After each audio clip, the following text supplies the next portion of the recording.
Bienvenue pour cette nouvelle émission du Paninicast, et une émission toute particulière, alors toute particulière à plusieurs titres. Tout d'abord car c'est une émission qui va être consacrée aux univers Ultimate, donc on va parler de l'ancien univers Ultimate, mais aussi du nouveau. Et ça vous servira un peu de feuille de route, de quoi ça parle ces univers Ultimate, comment les découvrir, etc., etc. Et c'est aussi un épisode particulier, car Émile et moi, nous recevons un invité, et pas n'importe quel invité, l'incroyable, l'exceptionnel Jérémy Ménès, le traducteur du nouvel univers Ultimate, justement. Mais c'est moi! Oui, c'est toi! Moi, je suis là! Ça fait tellement longtemps. J'ai l'impression d'être Old Man Logan. Alors que tu es Old Man Jérémy. Voilà, Old Man Jérémy. On le rappelle pour faire fuir les lecteurs. On va faire fuir les auditeurs si on commence pas l'émission, par contre. Allez. Bon, du coup, est-ce que tu peux te présenter brièvement, Jérémy ? Donc, Jérémy Ménès, voilà, je suis surtout traducteur maintenant chez Panini Comics depuis 2007 et je travaille chez Panini Comics depuis 98. Ah, mais ça serait bien de faire une émission pour parler juste de ça et de ton parcours chez Panini, aussi wink, en tant que traducteur. On fera ça. On fera ça à un moment donné. Et puis voilà, et sorti de là, je fais aussi du théâtre. J'ai une pièce qui sort, qui va démarrer en janvier. Et qui va être vachement bien. Et avec une affiche dessinée par David Lopez, je peux le dire maintenant. Oh, ben. Excusez du peu. Bon, alors, du coup, sans plus attendre, commençons par parler de l'univers Ultimate, premier du nom. Alors, Aurélien, c'est quoi l'univers Ultimate ? Alors, en fait, il y a toujours eu cette question, on va dire, qui surplombe les comics, qui est comment rentrer dans la lecture des comics. En fait, toujours, c'est peut-être pas le cas, mais c'est vrai que la continuité aidant, le fait que c'est un univers connecté où les séries se croisent au sein de crossover ou de grandes sagas, et ce depuis plusieurs décennies, au bout d'un moment, c'est posé la question du « Ouais, mais c'est quand même compliqué, j'ai loupé les 20 premières décennies d'Uncanny X-Men, les 30 premières décennies d'Amazing Spider-Man, comment je fais pour commencer ?» Alors la vraie réponse à ça, c'est souvent, tu prends ce qui est sorti ce mois-ci et puis tu lis, normalement ça va t'accueillir les bras ouverts, mais c'est vrai qu'il y a quand même une opacité un petit peu aux univers façon Marvel ou DC de la même manière. Il y a eu plusieurs réponses qui ont pu être données au fur et à mesure des années par les éditeurs, et au début des années 2000, la réponse qui est trouvée par Marvel, c'est de faire un nouvel univers. En parallèle de ce qui sort avec les séries Avengers, Amazing Spider-Man dont j'ai parlé, etc., etc., et ils vont lancer un nouvel univers qui va reprendre les héros depuis le début, on va dire, de leurs histoires, mais avec une narration plus moderne, avec des auteurs différents, et avec une continuité qui est remise à zéro avec les débuts de Spider-Man ou des X-Men. Si je dis pas de bêtises, c'était une idée de Joe Quesada qui était éditeur à l'époque chez Marvel, et donc de Bill Jemas, je sais plus si c'était président ou pas, en tout cas par rapport à Marvel. Et de ce que j'ai compris dans une interview qu'ils ont donnée à l'époque à un magazine, l'univers devait s'appeler non pas Ultimate mais Grand Zero, et c'est Bendis qui avait l'idée de l'appeler Ultimate. Et je crois que c'est aussi lié au film, non ? Parce qu'à l'époque, les films Marvel commencent à débarquer, ou... Ouais, en tout cas, c'est vrai qu'il y a une volonté, en tout cas, de rendre accessible au lectorat, en tout cas au lectorat potentiel qui vient de voir le film Spider-Man de Sam Raimi, ou le premier film X-Men, de se diriger du coup vers des comics qui vont être accessibles et pas, encore une fois, pesants avec des décennies de continuité. Et puis surtout, on sort des années 90 qui étaient vraiment le summum de ça, avec des sagas super longues, super complexes, qui exploitaient toute la continuité. Les 30 décennies, ça fait beaucoup quand même. Ouais, et puis c'est vrai, il y avait la saga du clone du côté de Spider-Man, qui était une saga ultra longue, avec des twists toutes les 3 pages. À côté de ça, côté X-Men, on le avait chant du bourreau, Onslaught, Apocalypse... Ouais, puis surtout introduit plein de nouveaux personnages, ce qui rendait... on arrivait, on faisait... Alors, donc, Cable, là, c'est le fils du personnage qui est plus jeune que lui. Ok, d'accord. Il y avait des choses comme ça. Il y avait le jeune Tony Stark aussi à cette époque-là, c'était le bazar. Génération X aussi en 97, donc pas mal de nouveaux personnages, ouais. Il y avait plein de nouveaux personnages, il y avait c'était foisonnant. Alors on peut soit voir ça comme du bordel, soit comme foisonnant, l'un ou l'autre, mais c'est vrai qu'en tout cas, oui, ça donne une impression, en tout cas, de complexité qui était pas forcément. Oui, parce qu'en vrai, ça a toujours été plus ou moins un faux problème, parce que tout le monde a rentré dans les comics des fois au milieu d'une saga. Enfin, même moi, dans les années 80, quoi. C'est-à-dire, c'était vraiment en plein milieu d'un truc, des X-Men. Je savais pas ce qu'avaient fait les gens, etc. Alors après, avant, il y avait vachement le principe de répéter les informations, de résumer à chaque fois. Il fallait que justement, comme ils avaient conscience de ça, il y avait beaucoup d'une grande partie des épisodes qui étaient consacrés à un résumé des épisodes précédents, ce qui faisait des comics parfois un peu denses. Et comme ensuite, dans les années 90, il y a les superstars des comics, du dessin, qui sont arrivés un peu, qu'on fait quelque chose de plus visuel, etc.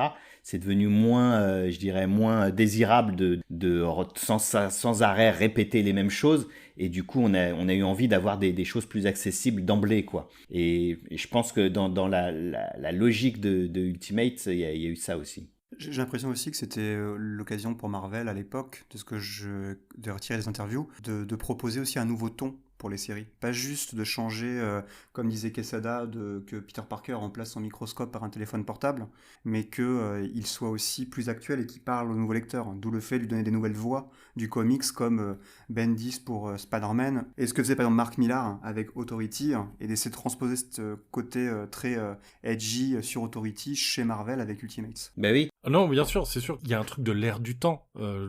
Avec l'univers Ultimate, l'idée c'était de pas rester dans la continuité avec un ton qui était celui hérité des années 80, des années 90 et d'être dans cette continuité-là, mais d'avoir un ton qui diffère, qui soit celui des années 2000 et du changement de siècle. Ça a toujours été un slogan de Marvel, le monde, the world outside our window, c'est-à-dire ça devait être le monde réel en fait, et d'ailleurs c'est la même logique qui est à l'œuvre dans le nouvel univers Ultimate, mais voilà, on voulait avoir un Peter Parker adolescent qui démarrait, etc., auquel les jeunes pouvaient s'identifier, mais un jeune qui corresponde aux jeunes des années 2000 et pas aux jeunes des années 60, quoi. Et vous, du coup, vous l'avez découvert comment, le nouvel Ultimate ? En direct ou après, un peu plus tard ? Non, moi j'ai quasi en direct en tout cas, parce que je me rappelle avoir acheté les premiers numéros qui paraissaient chez Panini Comics. À l'époque, j'étais simple lecteur, moi.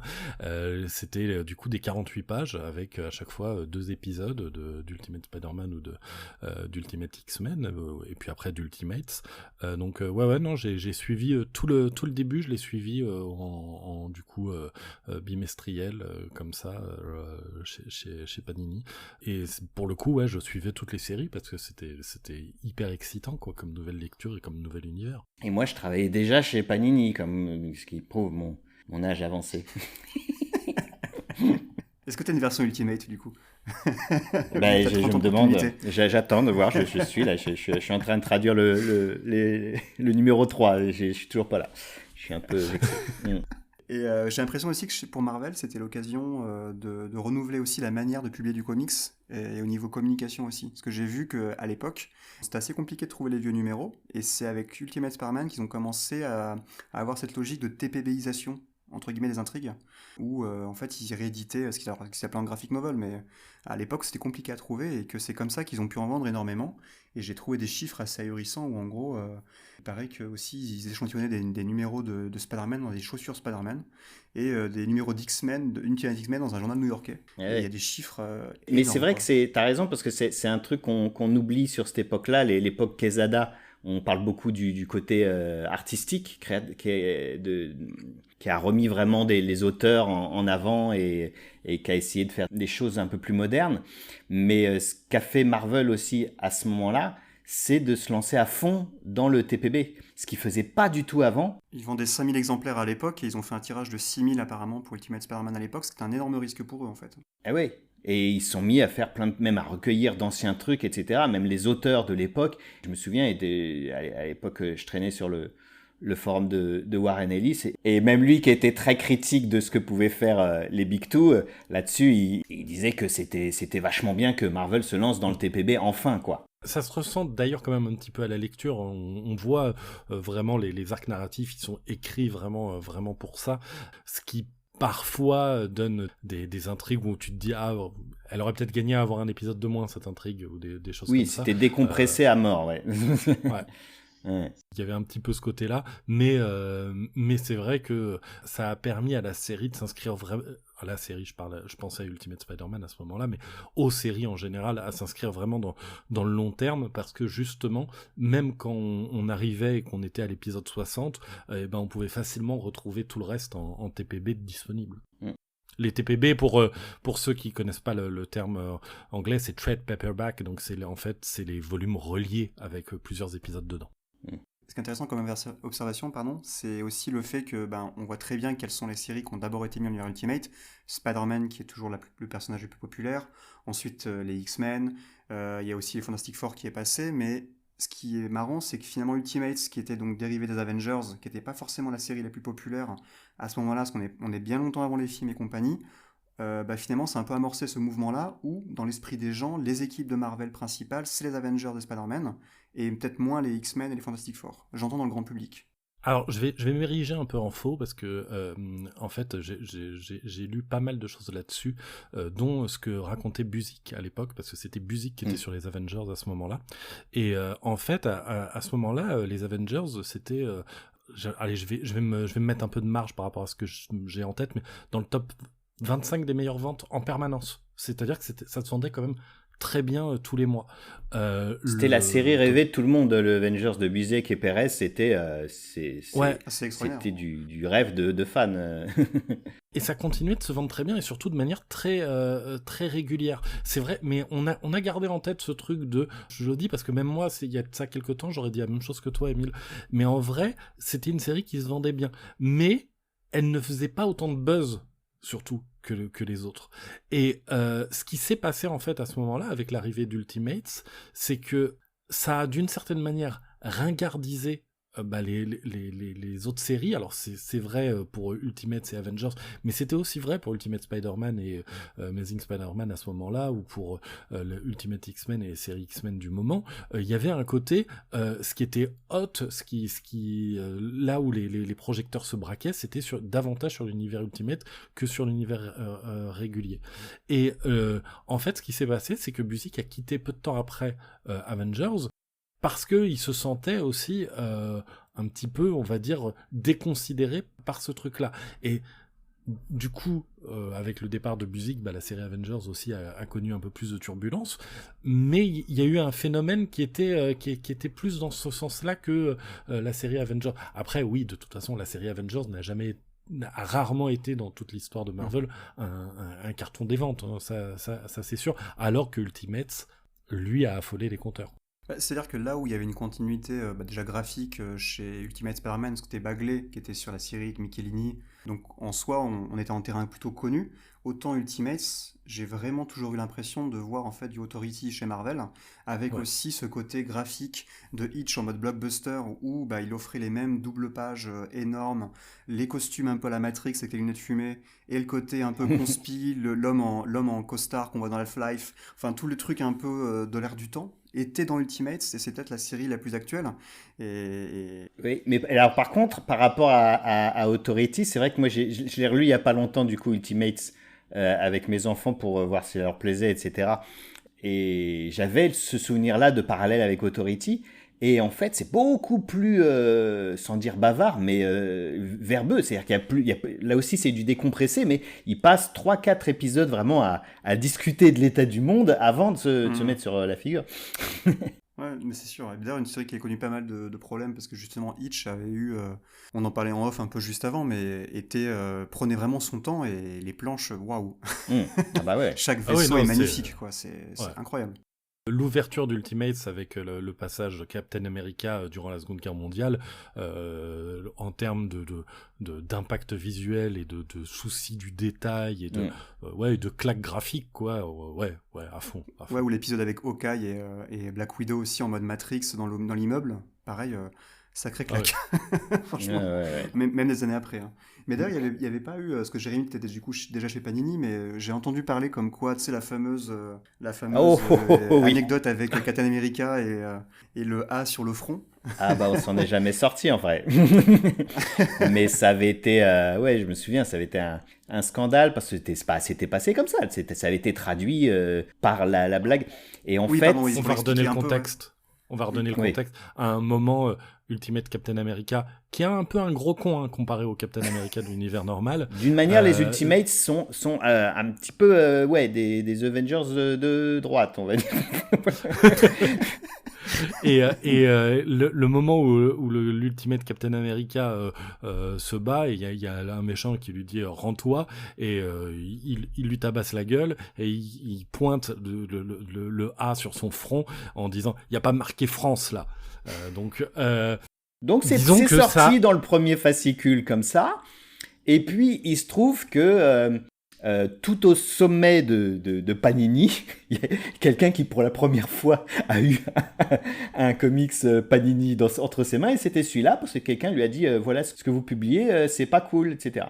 Et du coup ça s'est redescendu tout le long de la chaîne et tout ça, et on s'est dit comment c'est possible. Et il a été fait le choix à l'époque de changer la traduction sur les recueils, etc. et de dire il n'y a pas marqué Il n'y a pas lâche là. marqué lâche. Et bon, les vrais savent, comme on dit. Non, mais c'est vrai que dans un contexte, en fait, pré-Irak, où justement, à l'époque, la France avait été mal vue vis-à-vis de certaines nations.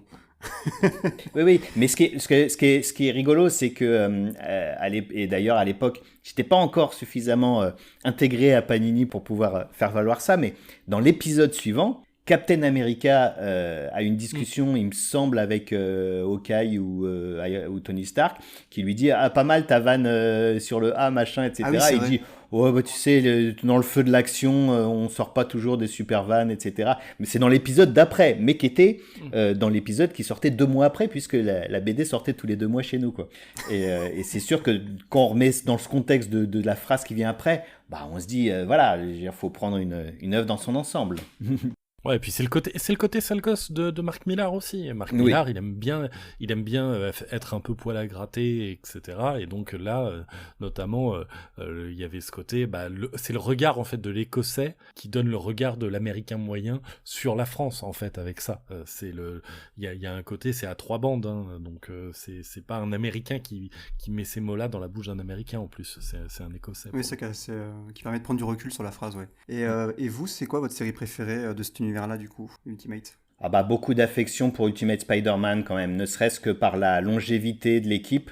Et puis là, encore une fois, je le redécouvre avec mes enfants parce que ça fait partie des séries que je leur lis des fois le soir. Maintenant, ils vont avoir 10 et 14, mais je continue à leur lire des trucs. Et en ce moment, j'alterne en gros entre un manga concurrent que je ne citerai pas ici et, et puis Vas-y, balance. Balance, on veut savoir. c'est My Hero Academia. C'est trop bien, Maïro. C'est du super-héros, ça va. Ben voilà. Et puis Ultimate Spider-Man, sur lequel ils ont vraiment bien accroché, bah parce que c'est drôle, parce que c'est un ado, et parce que c'est facile à suivre. Voilà, il y a pas de référence. Je leur ai déjà lu des comics, etc. Mais il y a toujours des moments où je dois leur expliquer. À part Next Wave, ils ont adoré Next Wave. que j'ai tenté une fois comme ça pour me le refaire pour aussi comme un kiff, et il y a des trucs où ils étaient pliés de rire. Encore du Warren Ellis en plus. Ouais. Qu'est-ce qui se passe? Moi, de mon côté, je pense qu'il y a une longue époque où j'aurais dit Ultimates, parce que vraiment, ça avait été une telle claque à l'époque. Mais je crois qu'en fait, ouais, je dirais aussi Ultimate Spider-Man, hein, parce que c'est vrai que le côté soap de la série, l'identité de la série avec vraiment un seul scénariste pendant autant d'épisodes, avec en fait assez peu de dessinateurs, parce que même après Mark Bagley, on peut quand même les compter très rapidement, hein. Il y a Imonen, Lafuente, Marquez, bon je crois que là j'ai quasiment fait le tour. Ouais, vraiment, il y a un côté soap opéra là-dedans, avec énormément d'idées, de trucs hyper sympas, les relations amoureuses de Peter avec à certains moments du coup une X-Woman ou des choses comme ça. Il y a vraiment énormément de choses qui sont vraiment super, et c'est une vraie série de cœur, quoi. Et Voilà. puis il a embrassé le côté imprévisible de l'univers Ultimate où tout peut arriver par rapport à l'univers normal, puisque voilà, si on tue un personnage, il existe quand même dans l'univers normal, donc on peut y aller. Donc il l'a vachement bien exploité sans en faire trop. Ce qui a parfois été le cas sur Ultimate X-Men, enfin où ça fallait pas trop s'attacher aux gens. Et il y avait une des règles de l'univers Ultimate justement qui était celle établie par Joe Quesada, qui était quand un personnage meurt dans l'univers Ultimate, il n'y a pas de résurrection possible. Donc il est mort, il n'y a pas d'espoir de le revoir. Évidemment, ce sera mitigé progressivement sur la longueur, quoi. Mais c'est vrai que du coup, quand on voyait un perso mourir, et ça pouvait arriver plus ou moins régulièrement, c'était pour de bon, quoi. Et d'accord. Mais en tout cas, un peu comme vous, moi, le Ultimate Spider-Man, je pense que pour avoir découvert ça un peu plus tard, parce que c'est vrai que moi, Ultimate Spider-Man, c'était l'esthétique que je connaissais de l'extérieur quand j'étais gamin, parce que c'était les jeux vidéo qui étaient adaptés à l'époque. Donc pour moi, Spider-Man, c'était la version Ultimate. Mais sans savoir vraiment l'histoire autour et compagnie, mais ce côté très cartoon, très moderne par rapport au dessin d'époque que je pouvais lire en intégrale, pour moi, c'était ça, Spider-Man. Et c'est vrai qu'après, c'est sur le tard où j'ai pu enfin la lire. Et je trouve que oui, effectivement, si Ultimate, ça a gardé ce côté spectaculaire, au niveau du propos et au niveau de la violence, ça a un peu mal vieilli aussi, parce que je pense que l'univers Ultimate à l'époque était tellement une énorme vente que ça a vachement infusé aussi dans les titres de la continuité principale. Et ce ton adulte, ce côté peut-être un peu edgy, on l'a retrouvé après dans pas mal de choses dans la fiction. Et c'est beaucoup moins fort aujourd'hui, parce que maintenant on se dit oui, bon, voilà. Oui, de même que Dark Knight dans les années 80-90 a beaucoup influé. Mais c'est vrai qu'Ultimate Spider-Man, il a toujours tracé sa route dans son coin. Et ce que tu dis sur la modernité, c'est marrant parce que Mark Bagley est pas le dessinateur le plus moderne qu'on puisse imaginer. Il est là depuis longtemps, il est là depuis même avant les New Warriors. Et il était là sur du Spider-Man depuis longtemps. Bah ouais. Donc c'est vraiment pas, c'est tout d'un coup la vedette montante, etc. Il est devenu incontournable avec ce truc-là parce qu'il y a eu vraiment aussi l'association avec Bendis, et puis un excellent choix parce que sur tout ce qui est expression, il est très fort, quoi. Non, c'est clair. Et de toute façon, après, comme on a pu déjà l'aborder, cet univers-là, à force de faire mourir ses personnages, a eu moins en moins de succès, parce que c'est un peu le problème aussi, qui est même soulevé dans Kingdom Come ou dans d'autres séries qui parlent de ça, mais en fait, une des raisons pour lesquelles Marvel et DC sont encore debout, c'est aussi parce que cette continuité-là, et le fait que les personnages viennent et reviennent, et que finalement, tuer tous les personnages, au bout d'un moment, il n'y a plus de personnages auxquels on puisse s'attacher, parce que, après Ultimatum, par exemple, beaucoup de personnages ont... Ils ont été pris au piège de leur propre continuité, c'est-à-dire qu'ils ont créé une continuité qui a fait qu'on s'est retrouvé avec les mêmes problèmes qu'avait l'univers Marvel au départ. C'est-à-dire, c'était compliqué de débarquer au milieu d'une saga, quoi. Exactement, ouais. Tout le principe de l'univers Ultimate, c'était d'être une porte d'entrée facile pour les nouveaux lecteurs. Au bout de plus de 10 ans d'histoire interconnectée, le côté facile de cette porte d'entrée avait commencé quand même pas mal à disparaître, si ce n'est, encore une fois, du côté de Spider-Man, parce que en introduisant la mort de Peter Parker et Arrête, c'est trop frais là. et Miles Morales à sa place, non seulement Brian Michael Bendis introduit un personnage avec Sarah Pikeli, introduit un personnage qui va être une des additions à l'univers Marvel les plus intéressantes et les plus riches des 30 dernières années, mais en plus 30 dernières décennies. mais en plus de ça, ça rajoutait de la fraîcheur. À nouveau, en fait, la continuité de la série Ultimate Spider-Man était de nouveau beaucoup plus accessible, vu que c'était un nouvel héros. Donc, il y avait quand même ce côté-là. Et juste, vu qu'on est en train de finir sur l'univers Ultimate, je veux quand même rajouter qu'une autre série qui était vachement bien que trop courte, c'est les Ultimates, mais période Jonathan Hickman et Ezra Rebick, qui étaient vraiment excellent et qui laissait préfigurer plein de choses dont on va continuer de parler. Mais Hickman d'ailleurs, c'est pas celui qui a tué l'univers Ultimate ? Eh ben oui. Pas qualitativement, vu que c'était un des sommets de son run sur les Avengers, mais en fait, si Miles Morales reste peut-être le plus bel enfant de l'univers Ultimate qui est resté dans la continuité, c'est aussi parce qu'il a intégré cette continuité-là à la suite d'un événement qui s'appelle donc Secret Wars, un peu évidemment en lien avec les guerres secrètes du même nom faites quelques années plus tôt, où justement on apprend dans un run des Avengers et des New Avengers de Hickman que les univers fusionnent entre eux. En gros, c'est Crisis on Infinite Earths de chez DC, pour aller plus vite, quoi. Tous les univers, en fait, s'écrasent entre eux, et parmi ces univers-là, il y a l'univers Ultimate, qui, justement, va disparaître, et l'occasion, justement, pour Hickman d'écrire la fin de l'univers Ultimate, avant un nouvel univers qui est assez récent. Je sais pas si j'ai bien résumé, mais... Ouais. Ouais, grosso modo, ça va. Hein. Parce que je suis mauvais en résumé, du coup. Mais Hickman, ce qui est intéressant, c'est que quand il est arrivé, donc il est arrivé, voilà, sur un moment où Ultimate, il avait perdu d'un peu de sa splendeur, mais il est arrivé avec une approche très politique et pour le coup très même en avance sur le monde, etc., qui était pas forcément dans ce mood-là pour lire des comics où Captain America, voilà, devient carrément chef de l'Amérique, etc.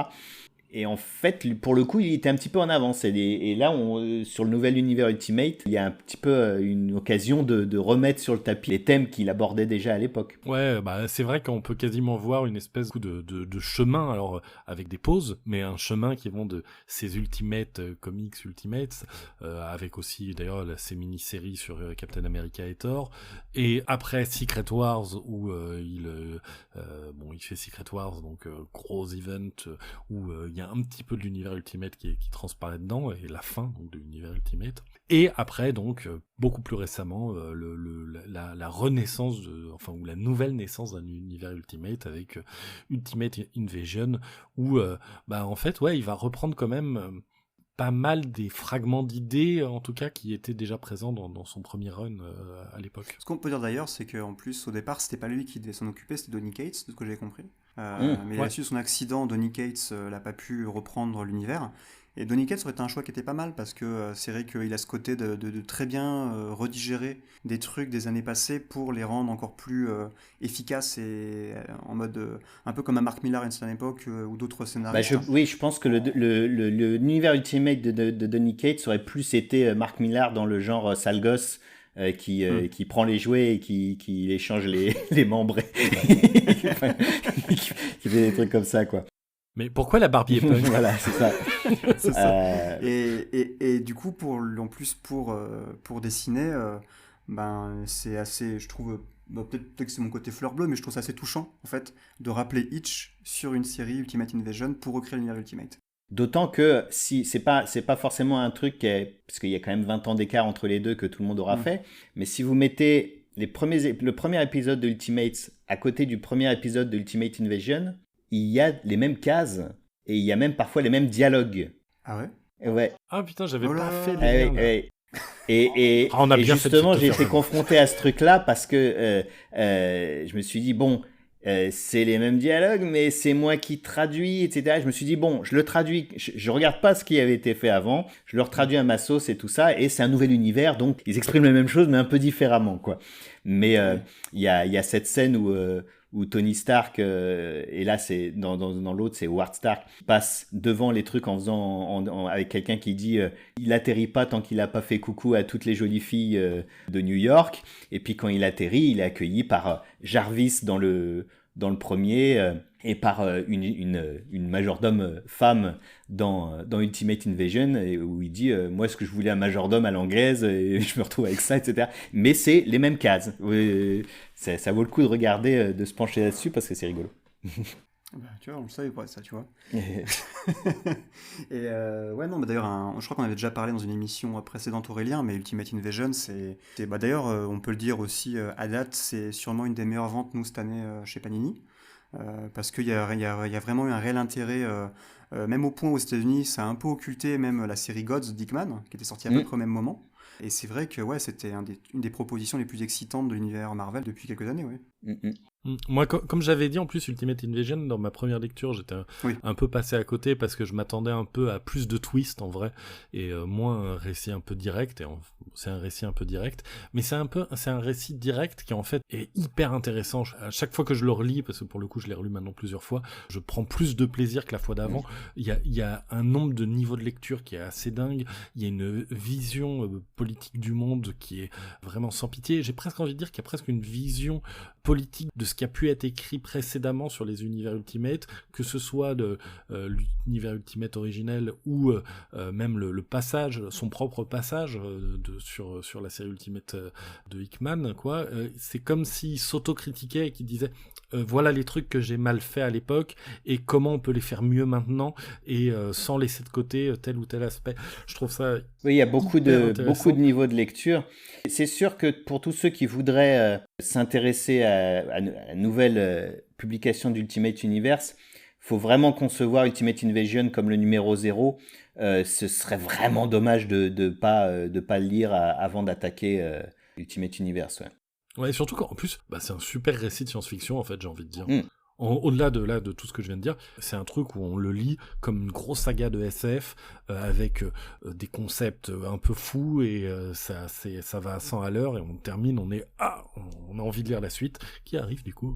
Puis Hickman qui retrouve le personnage du créateur qu'il aime beaucoup, enfin qui est récurrent dans ce Reed Richards complètement antipathique qui aurait pas eu de famille pour l'aider ou plutôt qui a une famille mais qui s'en fiche quoi, mais c'est vraiment un Reed Richards dégénéré dans le sens où c'est la science avant tout et en plus c'est un personnage intéressant parce que je sais pas si c'est la science avant tout pour le créateur, donc c'est un Reed Richards devenu méchant en fait, mais je sais même pas s'il est vraiment méchant en tout cas dans la manière qu'a Hickman de l'écrire.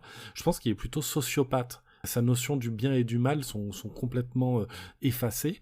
Oui, c'est ça que j'entendais par science avant tout, ouais. Du coup, les émotions sont très mises de côté, quoi. J'ai un parallèle politique qui me vient, mais que je ferai pas parce que je veux pas qu'on ait des soucis. Mais avec ce qu'il essaye de faire, en fait, dans Ultimate Invasion, sans rien spoiler, c'est il essaye quand même de faire une société où les choses se passent bien. Est-ce que c'est une bonne idée, ce qu'il fait ? Non, absolument pas. C'est complètement fucked up et mon Dieu, c'est un monstre. Mais en gros, il dit j'ai le pouvoir de faire ça pour que tout aille bien. Je vais faire ça pour que tout aille bien. Bon, ok, c'est le fascisme. Mais son but, c'est que les choses se passent bien.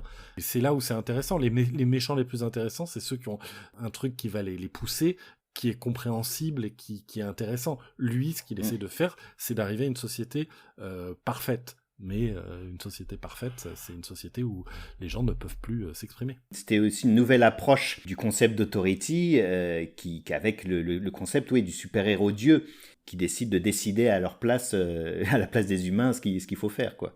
C'était aussi ce qu'on retrouve dans l'Escadron Suprême de Mark Grunwald, où justement on a cette dérive de super-héros qui, par bonne volonté, par volonté de bien faire, vont en fait dériver vers un truc un peu fascisant et justement essayer un peu d'occulter le destin peut-être criminel de certaines personnes, mais du coup sans leur laisser leur libre arbitre en fait. Donc ça c'est quelque chose d'assez récurrent dans le comics et que je trouve vraiment très intéressant dans Ultimate Invasion, parce que en plus là où à l'époque dans l'ancien univers Ultimate on avait plaisir à retrouver des trucs de l'univers principal en se demandant tiens comment ils vont intégrer Venom, comment ils vont intégrer Carnage ou les clones ou compagnie, et ben là du coup on est en mode genre mais tiens mais pourquoi Superman n'est pas comme ça ou comme si tiens il y a Harry Osborn, qu'est-ce qui va se passer entre eux, donc tout ce genre de trucs. Et aussi pour ajouter également quelque chose dessus, là où ça c'est intéressant et qu'Ultimate à l'époque c'était la manière de revenir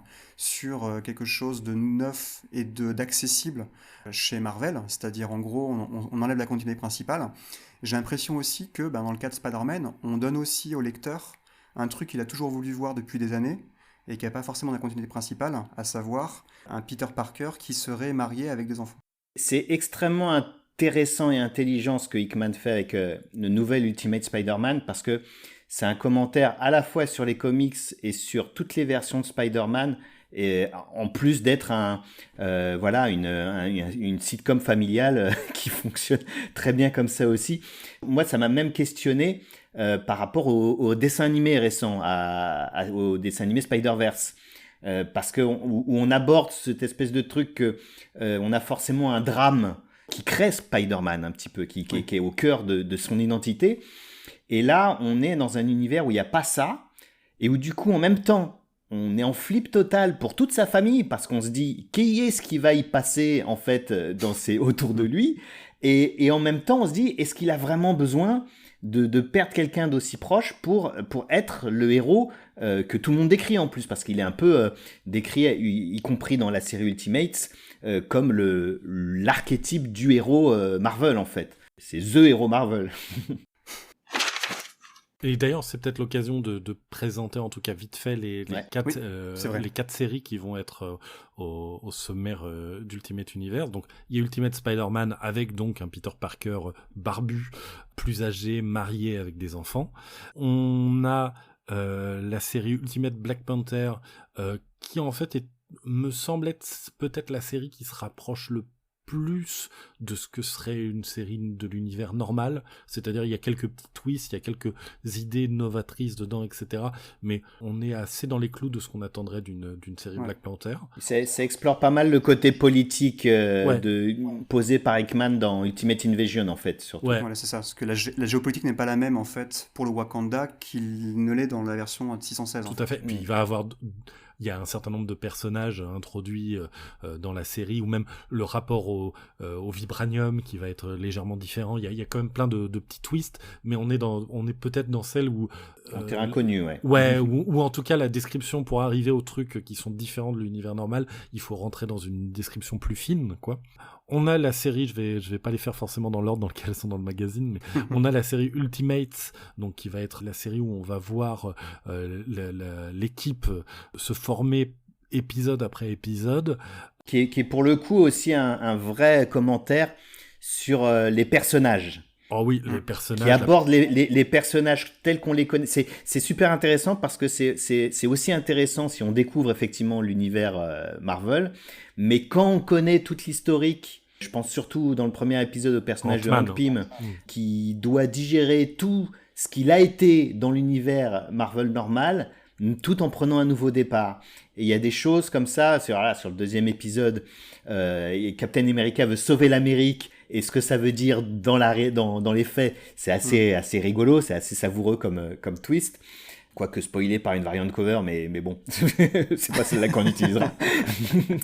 mais ouais, c'est aussi très intéressant. C'est pas forcément la série qu'on attendait, Ultimates, mais c'est la série qu'on préfère. Je la trouve très intéressante. Personnellement, c'est peut-être ma série préférée du lot, quoi. C'est la plus surprenante. Ouais, et en plus, qualitativement, c'est épisode après épisode, je suis là. Ah ouais, c'est vraiment bien. Ah, c'est encore mieux. Ah, c'est l'épisode 3 sur She-Hulk est absolument incroyable. Et alors, l'épisode 4, c'est de la maestria à chaque case. Ouais. Il a mis tout le monde par terre. Vraiment très... Tu les as pas encore lus, Jérémy? Tu y es pas encore? Non, je suis au numéro 3 et en fait, Ultimate, ça arrive à partir du numéro 2. Ouais, donc mais tu vas voir. Parce qu'il y a un one-shot Ultimate Universe qui est dans le premier numéro, qui replace un peu tous les pions, les conséquences d'Ultimate Invasion, etc. Et puis donc il y a Ultimate X-Men. Ouais, qui j'ai laissé à la fin parce que c'est la plus particulière, la plus singulière du lot. C'est du coup autant là on a un peu, d'ailleurs j'aime pas faire ça d'ailleurs, mais là c'est vrai qu'on a un petit peu occulté une partie des créateurs sur les séries. Autant pour Ultimate X-Men, on est obligé de dire que c'est une série de Peach Momoko, aussi bien au scénario qu'au dessin, et ça infuse dans toute la série vu que c'est une série de Peach Momoko qui se déroule dans l'univers Ultimate. C'est assez fou parce que c'est vraiment pas ce qu'on aurait pu attendre d'une série Ultimate X-Men. Ou alors sous le label Marvel Knights à l'époque. Pour moi, c'est ce qui colle le plus avec ce qui pouvait sortir en Marvel Knights. C'est-à-dire vraiment, là, le titre, tu fais ce que tu veux. Ouais, c'est une position qui est complètement singulière, qui est évidemment qui baigne dans une culture, on va dire, japonaise, manga, hein, pour simplifier, et qui se passe du coup dans un lycée où on suit un certain nombre d'héroïnes, de jeunes héroïnes. Complètement manga, quoi. Ouais. Oui, et puis en plus c'est marrant parce que quand elle était à Angoulême, le premier numéro n'était pas encore sorti, et donc je la voyais déjà bosser sur les numéros à suivre, et notamment au niveau du chara-design. Et quand j'ai vu le chara-design de Cyclope, en étant une petite écolière avec un bandeau, un patch sur l'œil et une croix dessus, j'étais là en mode genre, ça va être très clivant, mais c'est génial comme idée. Et malgré tout, il y a quand même des petits liens. Enfin, on sent qu'elle Ah oui, oui. surveille ce qui se passe à ah côté. oui, À un bien sûr, moment, bien on sûr, parle bien de sûr. ce qui se passe dans Black Panther. Oui, Il tout à fait, y a oui. c'est vraiment par petites touches, mais il y a quand même la conscience de Oui. ce qui se passe autour. Et puis aussi une approche assez sociétale aussi du Japon, c'est-à-dire avec des vraies thématiques sociales qu'on peut retrouver au Mm. Japon, les sectes notamment, et ce qu'elle en fait. Plus aussi des trucs un peu durs même, hein. Et plus on avance, plus en fait on arrive vers une série qui est limite horrifique, je trouve, Absolument. comme ton en fait. Et Derrière je, le ton trou- un peu mignon, mais qui colle vraiment bien avec Pichomoko. et je trouve que, justement, par rapport au concept des X-Men, ce qui est très intéressant dans Ultimate X-Men, c'est que c'est une approche de l'adolescence comme a toujours été les X-Men, en plus d'être une approche sur le racisme, etc. Mais l'adolescence d'aujourd'hui et à quel point elle peut être angoissée. Ouais. C'est-à-dire que voilà, je trouve que c'est très justement c'est sombre parce que voilà l'avenir des gamins en ce moment il est sombre, donc il y a ce truc là qui est un peu prégnant dans la série. Et en plus, pour moi qui suis du coup à jour là de la lecture VO, plus on avance, plus les liens justement se font quand même marquer avec Oui. le reste de l'univers Ultimate. Et de toute façon, alors j'ai envie qu'on garde quand même un voile pudique sur un des trucs narratifs qui lie toutes les séries et qui est assez rigolo à découvrir en fait au fur et à mesure Ouais. de la lecture. Mais ce que je peux dire quand même, c'est qu'il y a une espèce de compte à rebours de toute façon pour l'intégralité des séries. Pareil, je vais pas. On est là pour vous donner envie, donc on va pas forcément dévoiler ce qui se passe à la fin d'Ultimate Invasion et ce genre de choses. Mais c'est vrai que à la fin d'Ultimate Invasion, on prévient que dans tant de mois, il va se passer quelque chose. Et C'est du du coup, Hickman. voilà. C'est du Hickman, c'est-à-dire qu'il y a un objectif, C'est il y a ça. une route, ouais. Et là, il a allumé la mèche à la fin d'Ultimate Invasion et on voit cette mèche se consumer au fur et à mesure des épisodes des séries. Et donc, c'est vrai qu'on a ce côté-là on voit vers quoi on va et il y a un côté excitant à ça. Bah, c'est la règle de Hitchcock hein, en termes de dramaturgie. Il dit si vous filmez deux personnes en train de discuter, bon, c'est très bien, on va peut-être suivre. Si vous filmez d'abord une bombe sous la table et après que vous filmez la discussion entre les deux personnes, d'un coup, voilà, là c'est du cinéma. Et voilà. Et là, c'est un peu ça, c'est un peu ce qu'a fait Hickman. Et mais par rapport à Ultimate X-Men, c'est vrai que au moment du planning, en fait, on a eu beaucoup ce petit doute de se dire est-ce qu'on va vraiment publier le Ultimate X-Men de Peach Momoko avec le reste. Enfin, c'est tellement différent. Et en fait, moi, je suis très content qu'on soit parti là-dessus parce que il y a quand même une cohérence dans l'offre globale. Et par contre, c'est vrai que dans le même album, on a vraiment des approches très différentes des comics. C'est assez chouette. Ouais. Et en plus, en parlant des X-Men, le fait d'avoir une série sur des jeunes mutants qui soit très singulière, notamment par l'auteur qui dessine, bon, j'ai envie de dire, les New Mutants de Claremont et Sienkiewicz, c'était un peu ça aussi. Hein. On n'est pas si loin de ça en termes du fait que ce soit une proposition graphique qui tranche avec ce qu'on est habitué, quoi. Oui, après on peut pas demander de la nouveauté tout le temps, pour une fois qu'on a de la nouveauté, sans plaindre. Tu vois. Ouais. Moi, c'est toujours mon truc. Mais après, oui, non, c'est sûr que pour avoir été au cœur des discussions, il était impensable de ne pas la mettre dans la revue parce que on a à cœur, que ce soit via Marvel Comics, via les mensuels, enfin bimensuels, même mutants, ou même ce qu'on fait sur Star Wars, de concentrer de manière accessible et facile d'accès en termes, en fait, je me pose pas la question, il y a un nouvel univers Ultimate, j'ai qu'une revue à prendre, basta, quoi. Fragmenté en plusieurs revues aurait été un peu plus complexe à suivre. Et puis après, pour celles et ceux qui s'intéressent pas du tout aux autres séries, bon, ce serait dommage, mais elles ressortiront d'une manière ou d'une autre. De toute façon, dans le cas de Spider-Man, évidemment, en intégrale plus tard, quoi. Quand je dis intégrale, pas en collection intégrale, hein, mais je préfère préciser quand même. Ce sera un choix vraiment bizarre pour Vraiment le coup. audacieux, mais bon. Mais donc ouais, du coup, tu avais déjà dit toi que c'était Ultimate, c'est ta série préférée, Aurélien, et toi, Jérémy? En tant que traducteur, parce que pour le coup, donc je traduis, c'est le gros kiff que j'ai, c'est que je me Ouais. retrouve là à traduire toutes les séries Ultimate. Et je prends vraiment beaucoup de plaisir à traduire les dialogues de Ultimate Spider-Man. Parce que... Ils sont très drôles. Ouais, et puis c'est du dialogue familial, etc. Enfin, j'ai pu recaser des trucs de mes gosses. Enfin, il y a des... Non, mais il y a un vrai truc subtil à trouver pour rendre attachante et vivante cette famille. Et j'étais content d'avoir à faire ça. Et en plus, mine de rien, Spider-Man, c'est un des personnages que j'ai le moins traduit, en fait, depuis que je suis à Panini. D'accord. Et c'est vrai qu'il y a un peu ce truc, c'est un peu un cliché, j'ai envie de dire, sur l'écriture d'Hickman, qui serait une écriture qui n'est pas très, justement, chaleureuse, qui est très froide, très technique, etc. Et ça peut être vrai, mais c'est vrai par choix, j'ai envie de dire. Il sort ce type d'écriture quand il a envie de faire ce type d'écriture. Et à côté de ça, s'il a envie d'avoir une écriture plus drôle, plus incisive, plus joyeuse, etc., il est aussi capable de le faire. Ceux qui ont lu ces épisodes centrés sur Solar et Rocket dans Avengers, qu'il a pu faire... ouais, dans Avengers, ou même avant, il avait fait un truc qu'on avait quand même publié à un moment, vraiment juste sur eux, mais voilà, c'était des trucs très comiques, quoi, pour le coup.